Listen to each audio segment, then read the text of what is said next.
Assalamualaikum Sobat Football United. Dari berbagai sumber, terutama dari Samuel Luhur sini ya, ada berbagai informasi yang menarik yang ingin gue bahas di video kali ini. Semoga semuanya sehat-sehat selalu, sehat-sehat sekeluarga. Masih terkait dengan lini tengah, masih terkait dengan Aurelien Tchouaméni. Samuel Luhur mengatakan manajer dari Real Madrid Jose Mourinho ingin menahan Aurelien Tchouaméni dan dia akan meminta angka yang sama, atau sang pemain ya, juga akan meminta gaji yang sama seperti kayak Casemiro yang meninggalkan Real Madrid dengan angka 60 juta pounds ya di depan. Dan artinya ini 60 juta pounds di depan plus add-ons, dan juga gaji 350 ribu pounds per pekannya di tahun 2022. Itu yang terjadi dengan Casemiro. Angka yang tidak murah tentu saja bagi Manchester United.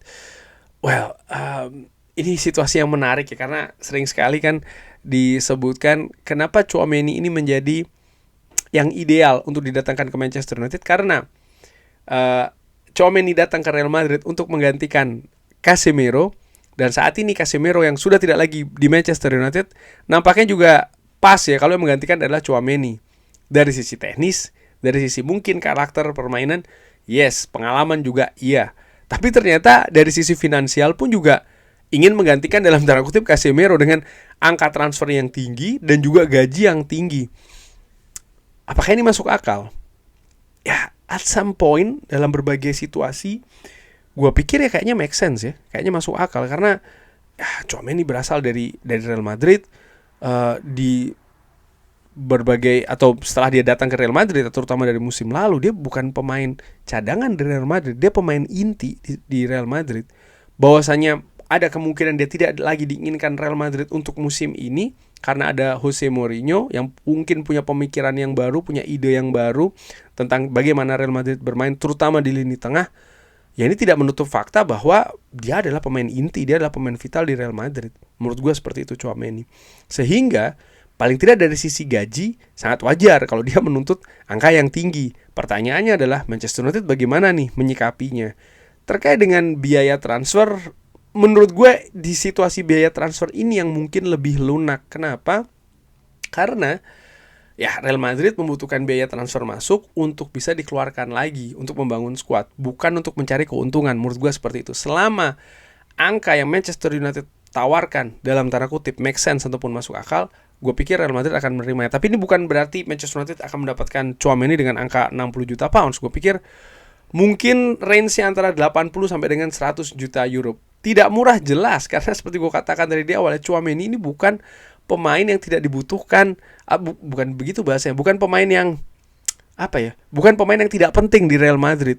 Gua melihat musim-musim sebelumnya, bahwasanya sekali lagi mungkin dia tidak masuk skema dari Jose Mourinho. Ya, ini situasi berbeda karena memang Jose Mourinho mungkin memiliki ide yang berbeda ya.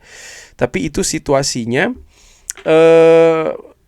Bagaimana keadaan selanjutnya juga akan menarik ya menurut gue untuk dinantikan terkait dengan Tchouaméni ini. Nah, gue ingin bergerak ke situasi serang nih. Nah, dari Manchester Evening News, Manchester United dikabarkan tertarik untuk mendatangkan bintang muda Swiss berusia 20 tahun dari Freiburg, Johan Manzambi, yang bersinar di Piala Dunia 2026. Dengan nilai transfer sekitar 40 juta pounds, penampilan gelandang tersebut membuatnya sulit diabaikan oleh United yang sedang mencari opsi gelandang serang, meskipun klub lain seperti Bayern Munchen juga tertarik. Wow. Oke, gue langsung cek ini Johan Manzambi. Saat ini valuasinya ada di angka 50 juta euro. Dia berusia 20 tahun. Pemain Swiss ini bisa bermain di posisi tengah, utamanya posisi tengah serang ya. Dan dia sendiri masih terikat kontrak sampai dengan tahun 2030 di Freiburg. Ya, dia merupakan salah satu pemain yang memang tampil luar biasa di Piala Dunia. Tapi kalau Manchester United mencari posisi gelandang serang, menurut gua ya, dan mereka menggelontorkan 50 juta euro, nampaknya ini terlalu tinggi.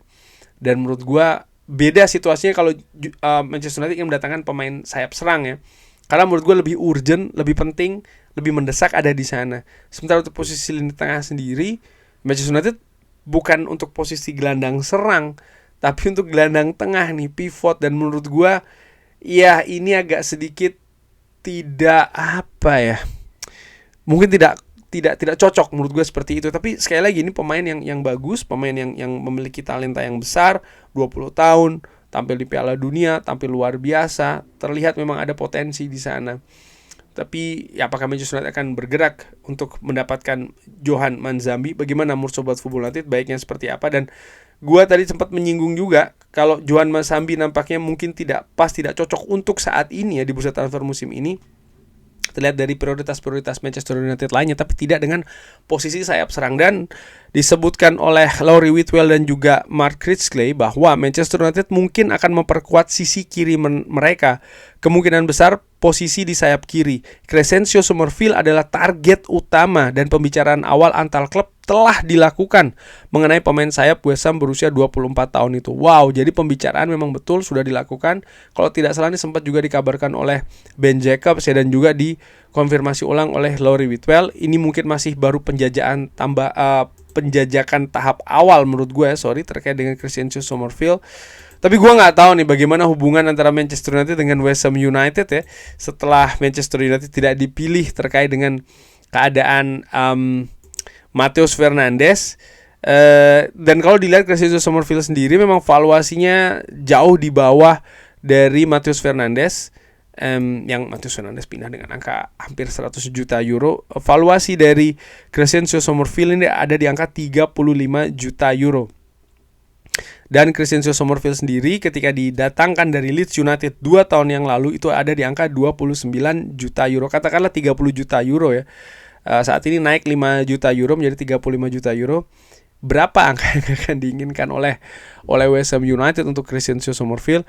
Kalau melihat dari bagaimana West Ham United memasang harga untuk Matheus Fernandes, ya bukan tidak mungkin Manchester United akan mendapatkan atau ditawarkan angka double dari 35 juta euro atau 30 juta euro menjadi sekitar 60 atau 70 juta euro.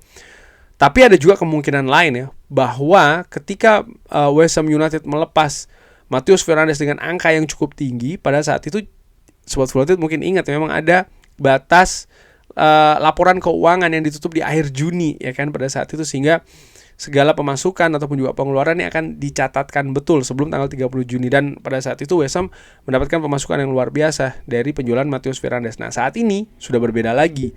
Walaupun demikian, ya namanya klub ingin mendapatkan keuntungan, bisa saja memasang angka juga dengan yang tinggi. Namun demikian, seperti yang sempat juga diinformasikan sebelumnya, walaupun Manchester United sudah memasuki atau bahkan memulai pembicaraan, menurut gua kalau berbicara terkait dengan posisi sayap serang sebelah kiri utamanya masih akan sangat tergantung dengan keadaan Marcus Rashford. Kalau Marcus Rashford bisa lepas, kalau Marcus Rashford tidak berada di Manchester United untuk musim ini, kemungkinan baru akan mendatangkan pemain baru. Tapi selama Marcus Rashford belum mendapatkan klub baru, menurut gue Manchester United belum bisa melangkah lebih jauh ya terkait dengan posisi sayap serang sebelah kiri yang sedang mereka incar. Gue akan sangat terkejut sekali kalau Manchester United ada pada situasi memiliki Matheus Cunha, memiliki Patrick Dorgu, lalu mendatangkan Crescencio Summerfield di situasi Marcus Rashford belum mendapatkan klub baru dengan potensi memiliki 4 pemain untuk posisi satu posisi sayap serang sebelah kiri. Well, yes, gue tahu Dorgu bisa saja ditarik sebagai back sebelah kiri, tapi still menurut gue memiliki 3 pemain ya dengan kelas ataupun kualitas sama-sama sebagai pemain utama, ini bukan situasi yang ideal, bahkan jauh dari ideal sih menurut gue. Tapi bagaimana menurut Sobat Football United? Seperti biasa silahkan drop di kolom komen. Terima kasih sudah menyaksikan. Jangan lupa like, sholat, dan juga subscribe. Wassalamualaikum warahmatullahi wabarakatuh. Thank you.